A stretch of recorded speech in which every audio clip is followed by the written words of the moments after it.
पुराणों की गाथा, पुराणों की गाथा, पुराणों की गाथा, नमस्तुभ्यं। सृष्टि के आरंभ की, हर युग के प्रारंभ की, धर्म कर्म की गाथा निराली, सब इनमें है समाई।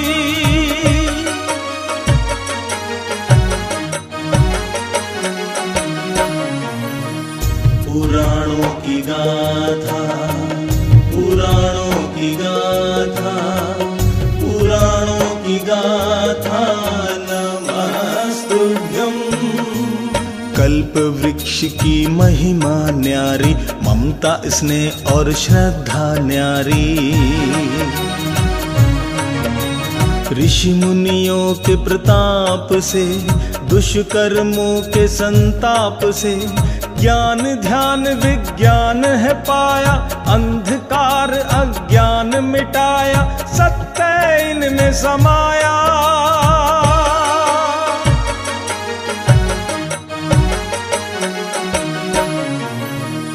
पुराणों की गाथा, पुराणों की गाथा, पुराणों की गाथा, नमस्तुभ्यं। परंतु यदि यही समय या घटना मनुष्य के प्रतिकूल हो जाए, तो वो उसी क्षण उस स्थिति को समझने की या उससे उबरने की अपेक्षा सर्वप्रथम चिंतित हो जाता है और इतना अधिक निर्बल दिखाई देने लगता है, मानो वो इस प्रतिकूल स्थिति का वार सह नहीं पाएगा और विचलित होकर इधर-उधर इस पीड़ा से बचने की चेष्टा करता दिखाई देता है।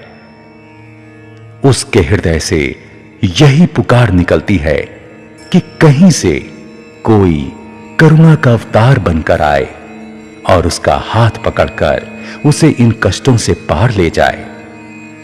ऐसी ही पीड़ा और कष्टों से आहत हो रहा था उस समय का मानव समाज।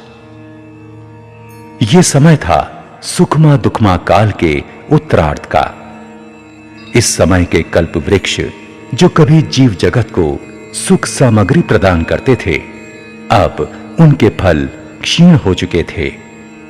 उनसे निकलता प्रकाश अब इतना मंद था कि देखने पर भी संभवतः दिखाई ही ना दे। अब आकाश सूर्य, चंद्रमा एवं तारों से प्रकाशमान था। आरंभ में इन ग्रहों के दिखाई देने से मनुष्यों में भय व्याप्त था। ऐसी संकट की स्थिति में प्रतिश्रुति एवं सम्मति प्रथम दो कुलकरों ने सबका मार्गदर्शन किया। उन्होंने मानव समाज को इन ग्रहों से अवगत कराया और उनका भय दूर किया। कष्टों से घिरे जीव जगत के लिए ये कुलकर करुणा का अवतार बनकर सामने आए। हर दृष्टि से श्रेष्ठ इन मनुष्यों ने संपूर्ण समाज को समय समय पर सही ज्ञान देकर उन्हें पीड़ा मुक्त किया। ये सर्वश्रेष्ठ 14 मनुष्य ही 14 कुलकर कहलाए। आइए एक बार पुनः लौटते हैं सुखमा दुखमा काल के अंतिम पड़ाव पर, जहां जीव जगत नित्य प्रति नए बदलावों, नए संकटों से जूझ रहा था।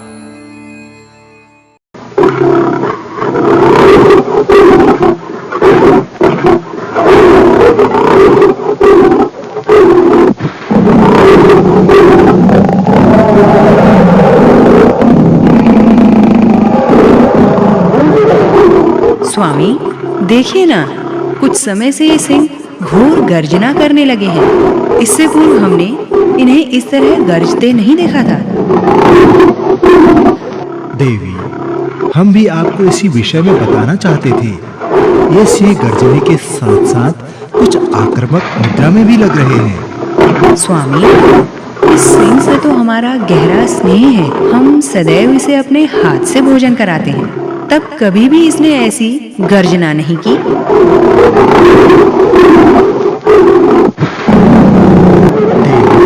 आप ध्यान के इतने समीप मत जाइए। क्यों स्वामी, हम तो घंटों इसे अपने पास बिठाकर प्रेम से सहलाते हैं।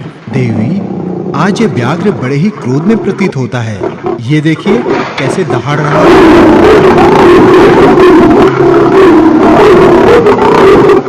अरे नहीं स्वामी, ये आपका भ्रम है। ये तो कभी भी हमें किसी भी प्रकार की क्षति नहीं पहुंचाता। हमें लगता है इसे भूख लगी है। देवी, हमने कहा था ना, ये आज कुछ विचित्र व्यवहार कर रहा है। स्वामी, हम इसे थोड़ा स्नेह करते हैं, इसे सहलाते हैं। आप देखिएगा ये शांत हो जाएगा। देवी, आप क्यों स्वयं को संकट में डाल रही हैं? नहीं प्रिय, ये तो हमारा सबसे प्यारा व्याघ्र है। हमने आपसे कहा था ना देवी, ये आपको क्षति पहुंचा सकता है। आप सही कह रहे थे प्रिय, परंतु हमें घोर आश्चर्य हो रहा है, ये ऐसा व्यवहार क्यों कर रहा है।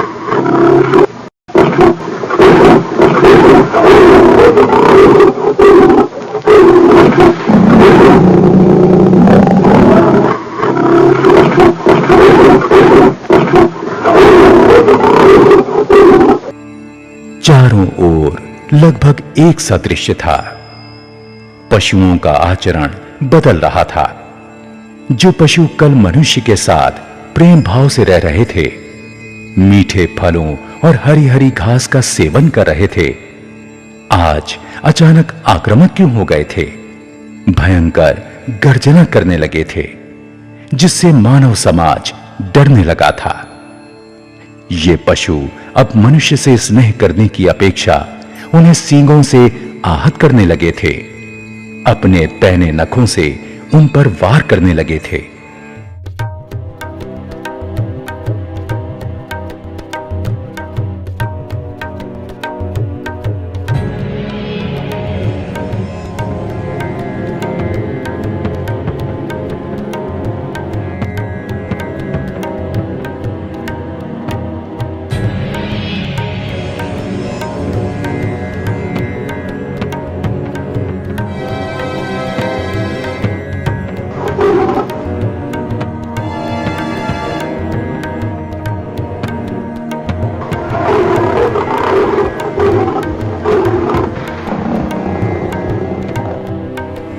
यही दुविधापूर्ण स्थिति सब तरफ है। सभी जोड़े जो कल तक इन पशुओं को अपने जीवन का ही अभिन्न अंग मानते थे, अब इनसे डरे हुए हैं। समझ नहीं पा रहे हैं कि इन्हें किसी तरह पहले की भांति शांत कर अपने साथ रखें या फिर इन्हें अपने से दूर कर दें।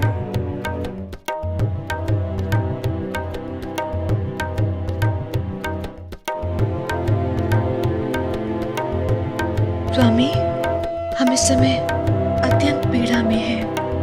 देवी, आप इतनी व्यथित क्यों हो रही हो? स्वामी, हम इन जीवों से इतना अधिक लगाव करते हैं कि हम इनका ये विपरीत व्यवहार सहन ही नहीं कर पा रहे। हमें तो अभी तक विश्वास ही नहीं हो रहा कि जिन पशुओं को कल तक हम हमारे पास हमारे साथ रखते थे, वही पशु अब हमें हानि पहुंचा सकते हैं।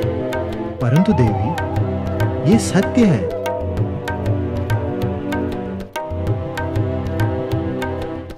आप सभी को अब इस कठोर सत्य को स्वीकार करना होगा कि कल तक हमारे साथ रहते हमारे जीवन का अटूट हिस्सा माने जाने वाले ये पशु अब पहले की भांति नहीं है।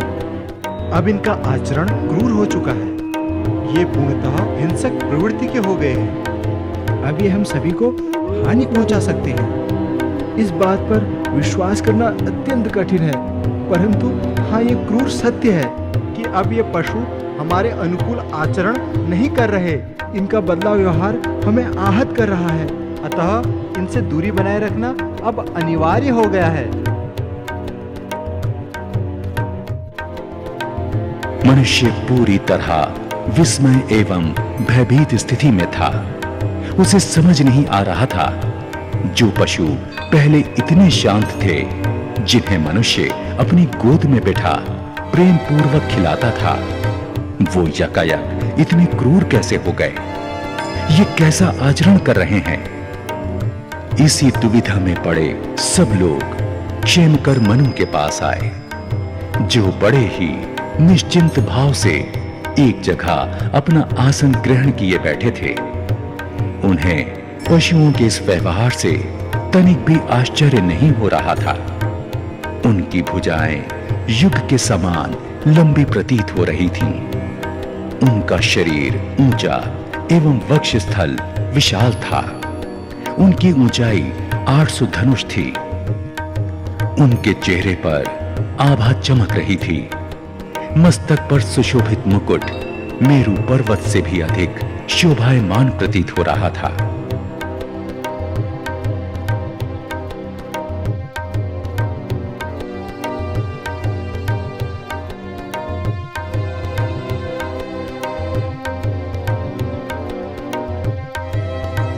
स्वामी, हम समस्त मानव जीव पशुओं के इस क्रूर आचरण से त्रस्त हैं, परंतु देखिए ना, क्षेमकर जी कितने शांतचित्त अपने स्थान पर बैठे हैं।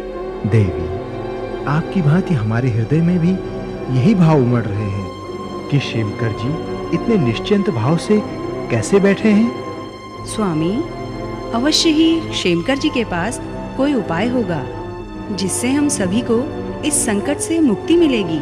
वो हम सब में श्रेष्ठ एवं ज्ञानी हैं। देवी, चलिए हम उनके समीप पहुंचकर उनसे इस विषय में बात करते हैं।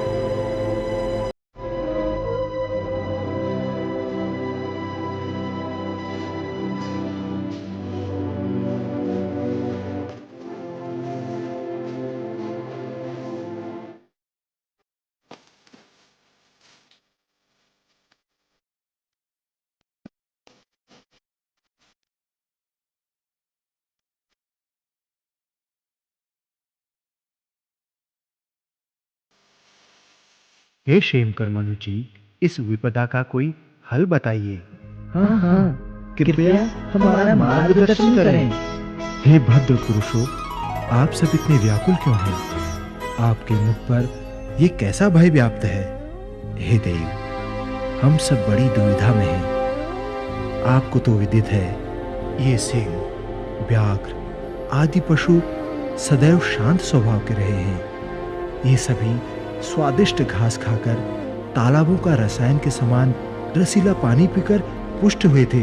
इन सभी पशुओं को हम अपने गोद में बिठाकर सहलाते एवं भोजन अपने हाथों से कराते थे।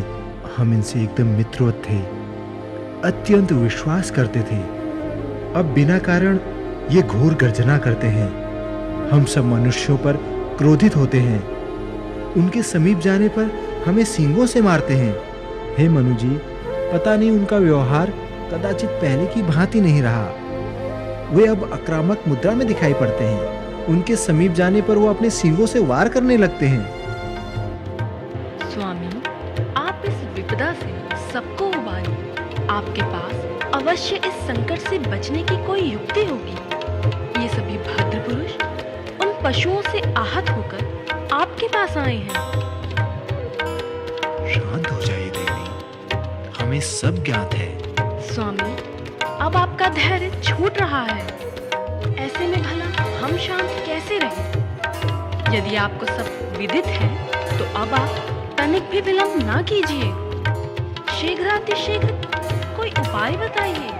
हाँ क्षेमकर जी, अब क्षण भर भी हम सब संयम नहीं रख सकते। अब आप हम सब पर कृपा करें।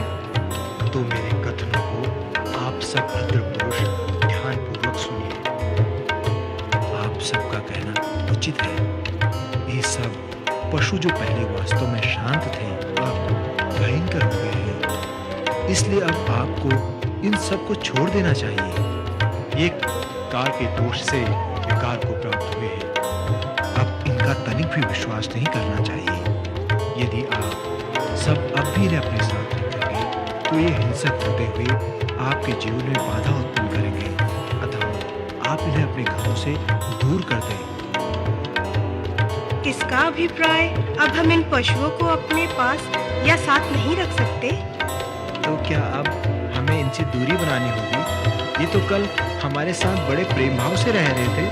क्या ऐसा कोई उपाय नहीं जिससे ये शांत हो जाए और पहले की भांति हमारे साथ स्नेहिल आचरण करें? समय सदैव एक सा नहीं रहता। काल की गति निरंतर चलायमान है और काल के परिणाम इससे ही इन पशुओं का व्यवहार बदल रहा है। अतः इस समय आप सभी को धारने वाले पशुओं का साथ छोड़ देना चाहिए, अन्यथा ये आपके समीप रहते हुए आपको क्षति पहुंचाते रहेंगे। आप उचित कह रहे हैं शंकर जी। अब हमें शीघ्रातिशीघ्र इन क्रोधित पशुओं को अपने से दूर कर देना चाहिए। हाँ, अवश्य हम सब आपकी बात का अनुसरण करेंगे और शीघ्रातिशीघ्र इन्हें अपने से दूर कर देंगे। इसी में आप सबका हित है। आप अपने साथ केवल निरुपद्रवी पशुओं को रखें जो आपको किसी भी प्रकार की क्षति न पहुंचाए। उन्हीं जीवों की सेवा करें, आप सभी का कल्याण होगा। अब आप सभी अपने अपने स्थान पर लौट जाइए और जैसा आपको कहा है वैसा ही कीजिए। आपको शत शत नमन शेमंकर जी। आप सचमुच बड़े धीर एवं ज्ञानी हैं। आपने हम सभी के विचलित हृदय को सही मार्ग बताकर शांत किया है। आपको नमन है। क्षेमकर नामक तीसरे कुलकर ने भयंकर पशुओं को अपने साथ न रखने की मनुष्यों को सलाह दी, जिसे मानकर मनुष्यों ने इस सींग वाले दाढ़ दुष्ट पशुओं का साथ छोड़ दिया। अब वो केवल निरुपद्रवी गाय भैंसों के साथ बिना किसी भय शंका के रहने लगे थे। इस क्रम से समय बीतने पर क्षेमकर मनु की आयु पूर्ण हो गई। उसके पश्चात असंख्यात करोड़ वर्षों का समय व्यतीत हो गया।